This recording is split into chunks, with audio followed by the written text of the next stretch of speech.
Ինչպես արդեն հայտնել էինք, Աննա Մաքսիմը հարսանեկան զգեստով հրապարակում էր արել ինստագրամյան իր էջում, նշելով, որ ինքը դեռևս պատրաստ չէ ամուսնության, իսկ ընկերները փորձում էին նրան անակնկալ մատուցել։ Պարզվում է, խոսքը ոչ թե հարսանիքի, այլ մեքենայի մասին է։ Աննան անակնկալ կերպով մեքենա է նվեր ստացել ու չի կարողացել զսպել արցունքները։ Նշենք, որ դեռ ավելի վաղ Աննան ասել էր, որ ինքը վաճառել է իր մեքենան մեդալի հակառակ կողմը ֆիլմի ֆինանսական հարցերը լուծելու նպատակով։ Դերասանուհի Աննա Հարությունյանը 7 տարվա լռությունից հետո բացառիկ հարցազրույցով է ներկայացել Ամալիա Հովհաննիսյանին ու Մհեր Բաղդասարյանին, անդրադառնալով անձնական եւ աշխատանքային մի շարք հարցերի։ Star News-ը առանձնացրել եւ ներկայացնում է կարևոր մանրամասները։ Խոսելով իր եւ դերասան Միքայել Պողոսյանի արդեն ավարտված հարաբերությունների մասին, Աննան նշել էր, որ դրանք տոքսիկ չեր անվանի։ Եթե նույնիսկ այս ֆիլմը պատասխան է, ապա միայն շնորհակալության տեսքով, ոչ թե որ ինչ լինի ես շնորհակալ եմ կյանքիս, այլ այն առումով, որ առնչվելով նման արտիստի հետ, համենայն դեպս գոնե մասնագիտական առումով այնքան բան կարող ես սովորել, գեներացնել եւ այսօր վերադարձնել։ Ես համարում եմ, որ ինչ որ եղել է մեր մեջ, եղել է կյանք, իր դրական եւ ոչ միշտ դրական պահերով, ինչպես լինում է յուրաքանչյուր մարդկանց մեջ։ Համենայն դեպս կյանքը ինձ ապացուցեց հետեւյալը, որ սերը տարիք չի հարցնում, եւ հետո եկավ ապացուցելու մի բան, որ ոչինչ հավերժ չէ լուսնի տակ։ Երբ ես հերքում էի, այդ ժամանակ ոչինչ չէր կատարվում։ Ես այդ ժամանակ մեկնել էի Մոսկվա արդեն եւ այդ մասին ինձ ոչ ոք ոչինչ չէր հարցնում։ Միայն դուրս էին գալիս հոդվածներ ու ես հասկանում էի, որ ինձ ոչ մեկը դրա մասին չի հարցրել, որպեսզի ես հերքեմ, նշել էր Աննան։ Դերասանուհին պատմել էր նաև իր եւ Սոս Ջանիբեկյանի համագործակցությունից, ինչպես նաև իրենց հարաբերությունների մասին բացահայտումներ էր արել։ Ես հիմա նայելով կադրերը հասկանում եմ, որ հնարավոր չէր կատարել ավելի ճիշտ ընտրություն բոլոր առումներով։ Ես Սոսին ճանաչում եմ արդեն 17 տարի, եղել է ժամանակ, որ նույնիսկ սիրահարված ենք եղել շատ հեռավոր անցյալում։ Այդ ժամանակ երեխաներ էինք առաջին, երկրորդ կուրսի։ Մենք երկուսս էլ շատ էինք կարդում եւ երբ հանդիպում էինք, միայն աֆորիզմներով էինք խոսում։ Սոսը այդ ժամանակ երկար մազերով էր, քայլում էր ձեռնափայտ անձրևանոցով։ Շատ գեղեցիկ տղամարդ է Սոսը եւ այն ժամանակ էլ շատ տարօրինակ տեսք ուներ։ Երբ այս առաջարկը արեցի Սոսին եւ ինքը համաձայնեց, պետք է նկարեինք այս տեսարանը համբույրի։ Այդ համբույրի տեսարանը տեղի ունեցավ շատ գեղեցիկ կինեմատոգրաֆիայի առումով, եւ երբ ստոպ տվեցին, նայեցինք իրար դեմքի եւ միաժամանակ ասացինք՝ վատ չէր ոնց որ։ Անդրադառնալով գեղարվեստական ֆիլմի նկարահանումների դժվար ընթացքին եւ ստացած վնասվածքներին, դերասանուհին պատմել էր. Ֆիլմի գաղափարը ինձ մոտ սկսվեց շատ հանկարծակի, ես այդ պահից սկսած ինձ չէի պատկանում։ Ընթացքում, երբ սկսեցի սպորտային սնունդ օգտագործել, քաշ հավաքել, որի հետևանքով ամբողջ մարմինս, մաշկս սկսեց փոփոխվել։ Դա նրանից էր, որ միանգամից էի սկսել այն։ Ամենաառաջին վայրկյանից չեմ մտածել, որ հաջողելու եմ, չեմ մտածել, թե դրանից հետո ինչ հետևանքներ կլինեն առողջական կամ արվեստի տեսանկյունից։ Ես դադարել էի ինձ հայելու մեջ նայելուց։ Ամբողջ գեմատոմաներ էին եղել, չկար մի հատ երակ, որ պայթած չլիներ, ամբողջը կապտուկների մեջ էր։ Մի օր հայելու մեջ ինձ տեսա, շատ տարօրինակ զգացողություններ էր։ Այդ ժամանակ իմ հագուստները իմ վրա չէին լինում։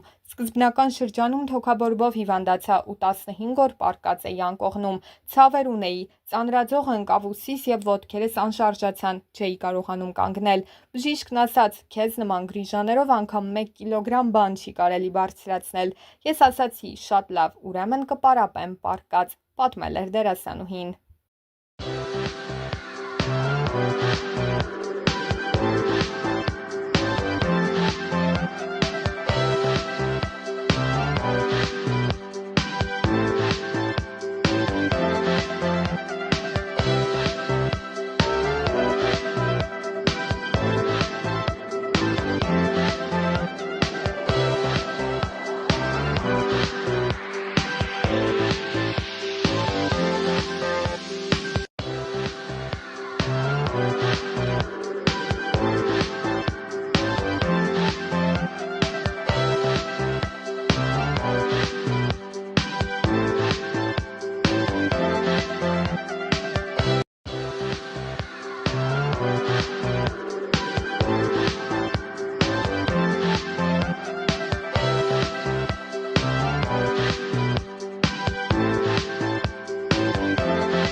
Thank you.